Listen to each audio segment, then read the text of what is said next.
Con 5 años, Benjamín dirige a su madre, Irene Tobón, y a su padre, Sergio, en la construcción de una telaraña en la habitación que comparte con sus 2 hermanos. Necesitan varias camas, muñecos, una cuerda y mucha imaginación. Lo fácil sería dejarlos enchufados a la tele, pero en estas circunstancias lo más importante es moverse, explica por videollamada la progenitora, que también es editora web del área cultural del Banco de la República de Colombia y mezcla turnos de teletrabajo con juegos, lecciones de inglés o francés, tareas domésticas y comidas diarias. De salir en bicicleta con su padre para llegar a la escuela a quedarse encerrado en casa 24 horas de repente. La rutina actual de Benjamín y de esta familia de un barrio en Bogotá, Colombia, es la de muchos hogares con niños en todo el mundo que han visto cómo el cierre de los colegios y el confinamiento por la pandemia del COVID-19 hectáreas cambiado sus vidas y puede afectar a su formación. Las primeras 5 ideas que se te ocurren nada más despertar para hacer con él se te agotan enseguida, asegura Tobón, cuando explica por qué acudió a Internet para tratar de aliviar la cuarentena, que empezó para ellos el pasado 11 de marzo. Esta familia ha aprendido a resolver el reto de la telaraña a través de una iniciativa llamada Aprendo en Casa, de UNICEF, que apoya a los padres con actividades y material didáctico para conseguir que los niños sobrelleven el encierro. Hasta la fecha, 138 países mantienen cerrados los centros educativos a nivel nacional, y otros 11 lo han hecho localmente, lo que ha afectado a más de 1.300 millones de niños y jóvenes en todo el mundo, según cifras de la UNESCO. En América Latina y el Caribe, alrededor de 154 millones de niños, más del 95% de los matriculados, se encuentran temporalmente fuera de las aulas, calcula UNICEF. Aproximadamente el 90% de las escuelas de primera infancia, primaria y secundaria del continente americano permanecerán cerrados mientras dure la pandemia. Esta es una crisis educativa sin precedentes en la historia reciente de América Latina y el Caribe, asegura Bernd Tassen, director regional de UNICEF para la región. Para darle continuidad a la educación de los escolares en sus casas, hay que usar todas las herramientas y los canales disponibles, ya sea a través de radio, televisión, internet o celulares. Solo podremos enfrentar este reto a través de un esfuerzo conjunto de los estados, del sector privado, de los padres y de los niños, añade. La iniciativa Aprendo en Casa funciona, de momento, en Colombia, República Dominicana, Jamaica, Perú, Ecuador, Bolivia, Argentina, Paraguay y México. En varios países están poniendo en práctica modalidades de enseñanza a distancia, incluyendo cursos a través de plataformas digitales. Sin embargo, estos sistemas no están garantizados en toda la región, ni todas las familias pueden tener acceso a ellos, especialmente las más vulnerables.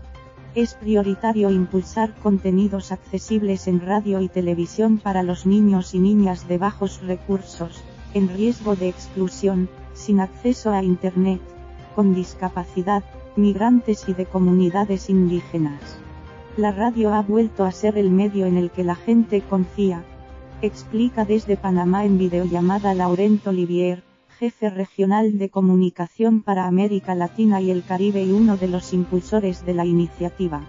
Hoy en Aprendo en Casa conversaremos sobre cómo desarrollar la creatividad, el pensamiento crítico y reforzar los aprendizajes de lectura y escritura.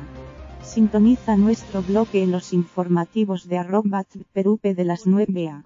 Martes 1 post-meridiem y 7 post-meridiem, pic.twitter.com/puz. 8b. Las desigualdades sociales, económicas y políticas, y los distintos planes de cada Ministerio de Educación hacen que cada país pueda abordar mejor o peor la educación a distancia. Hay países en la región como Uruguay, que fue uno de los primeros en implantar la política One Laptop per Child, una tablet por niño.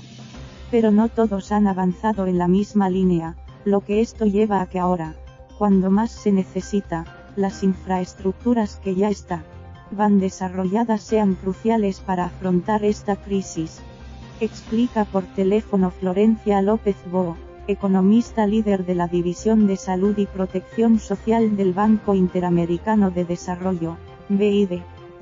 Varias organizaciones están trabajando para dar apoyo educativo a los padres, que se han convertido en los nuevos profesores de sus hijos.